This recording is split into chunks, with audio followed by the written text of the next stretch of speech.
Well, the last financial statement that we're going to talk about is the statement of cash flows. And the statement of cash flows is also a very important statement to look at.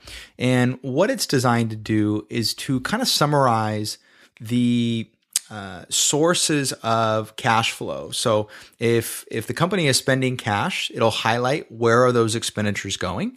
And if the company is receiving cash, where are those receipts coming? And so it's really a way to kind of delve in a little bit deeper to kind of the sources and receipts of cash, because cash is very important in an organization. And so we just don't want to know what the kind of dollar amount is that we possess. Well, we want to know, where is it going? Where is it coming in? If we're receiving, if we have, $5 million in receipts in cash from a given period of time, on the surface, you would think that'd be very good. But when you start to look at how that was received, if it was from taking a long-term loan, well, then you start to get a better sense of, well, how the company is getting financing operations and those sorts of things. So really it provides us a little bit more detail than just seeing kind of those cash fluctuations on a balance sheet. So when you're looking at a statement of cash flows, it's organized and broken up into three distinct categories. So we have cash from operating activities, cash from investing activities, and cash from financing activities. And within each of these three sections, we are going to provide transactions specific to, kind of what this category represents. And so we're going to look at, well, under operating activities, are we cash flow positive or were we kind of cash flow negative? In investing activities, again, were we cash flow positive or were we cash flow negative? And the same thing with financing activities. And then we just kind of summarize these three categories to get a total amount of whether we, took in more cash or whether we, spent money in this sort of case. So let's talk about each of the three sections so you get a better idea of what is included in each one. So in the operating activities section, we're looking at those, cash flow associated with operations of the company. Now, more specifically, that generally represents the sale of goods and services.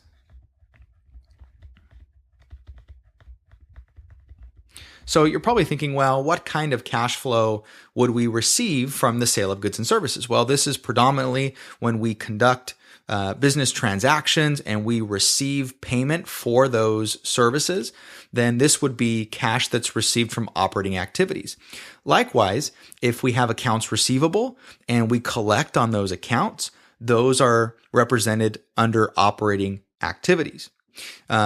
On the same token, if we actually pay money for inventory, well, that would be a cash outflow associated with an operating activity because we are paying money so that we can in turn get inventory. That inventory, of course, will be reflected on our balance sheet so you can see how all the three statements are kind of interconnected, but it will show as a cash outflow on the statement of cash flows, specifically under operating activities. So all the cash flows associated with the sale of goods and services are going to be associated under operating activities.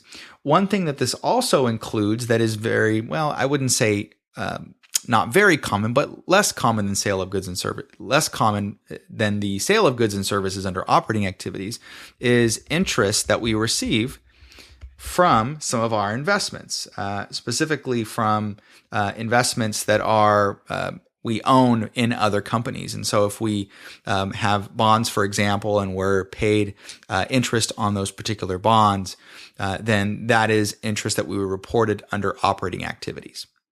Now, the next section we'll talk about is investing activities. Now, this is going to show the cash that we've received specifically associated with investments. Now, again, that's a general category. So just to give you some information on what that would include, we're primarily talking about fixed assets and other financial assets that are bought for long-term investments. So we're not looking at things that are very short-term. We're looking at fixed assets. So that could be property. It could be equipment. but also it could be investments that we make that are very long-term investments. And so we're planning on keeping those investments for a long period of time. We don't plan on purchasing them and then selling them within a matter of days or even weeks for that matter. So some common examples of cash flow associated with investments could be purchasing equipment, could be purchasing property, so like manufacturing facilities or office space. It could also be purchasing financial security. So say we purchase like stock of another company, that would be an investing cash flow activity because of the fact that we're purchasing that. Now that would represent an outflow, of course, since we're paying money and in return, we're getting stock. Likewise, if we bought equipment, that would be, of course, a cash outflow because we're paying money for the equipment. So cash is leaving the firm, but we do get to claim that as an asset on the balance sheet, of course. So you can see again how they're interconnected.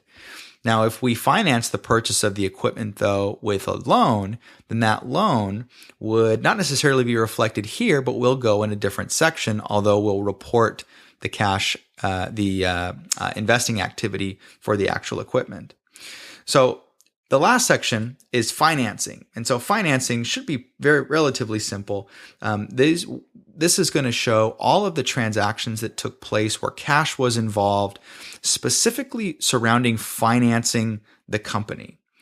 So some common examples of financing activities are going to include if we issue stock, or take out loans. Those are the two common activities that take place in this category that are reflected on the statement of cash flows. So going back to my prior example where we purchased some equipment, let's say that we purchased it utilizing some money that we obtained from a bank loan. Well, under financing activities, you're going to see a cash inflow. You're going to see that we actually got money because we took out a bank loan. So that technically is a receipt of funds, even though we have to pay it back. But we're going to pay that money under investing activities because it's an outflow associated with purchasing equipment. So it ends up being sort of a wash, but we do have to, of course, pay it back. So it'll show up on our income statement in the form of interest and then in the form of payments that we make on a continual basis. So that's the structure of a statement of cash flows. You have those operating activities, which again are associated mainly from the sale of goods and services. We have investing activities, which are associated with investments that we make, so investments in other companies. An important distinction, if a company buys back their own stock, that is not considered to be an investing activity because investing activities are long-term investments and purchases of stock made in other companies. If a company purchases its own stock, then it goes under a financing activity because, again, it's specifically related to its equity stake and its association with debt. And then again, financing activities are specifically stock related. So we're going to issue stock, we're going to buy back our stock, we're going to incur some kind of loan, or we're going to pay off a loan.